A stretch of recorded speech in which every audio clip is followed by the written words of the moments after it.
இன்றைக்கு தேவன் நமக்கு கொடுத்த வார்த்தை ஏசாயா 55:8.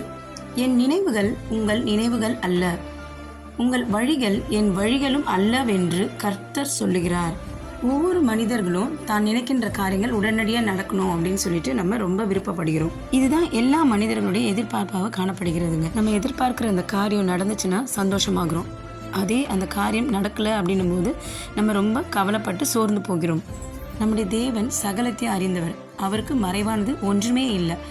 சகலத்தையும் அதினதின் காலத்தில் நேர்த்தியாக செம்மையாக செய்து முடிப்பவரும் அவரே. பூமியை பார்க்கிலும் வானங்கள் எப்படி உயர்ந்திருக்கிறதோ அப்படியே உங்கள் வழிகளை பார்க்கிலும் அவருடைய வழிகளும் உயர்ந்திருக்கிறது. உங்கள் நினைவுகளை பார்க்கிலும் அவருடைய நினைவுகள் உயர்ந்திருக்கிறது என்று கர்த்தர் சொல்லுகிறார். ஆகையால் அவருடைய நினைவுகளே உங்கள் வாழ்க்கையில் நிஜமாகட்டுங்க, அவருடைய வழிகளே உங்கள் வாழ்க்கையில் வாய்க்கட்டும் என்று சொல்லி தேவனுடைய கரத்தில் உங்களை அர்ப்பணியுங்க. அதுதான் உங்களுக்கு சமாதானமும் ஆசீர்வாதமாகவும் காணப்படும். ஆமேன்.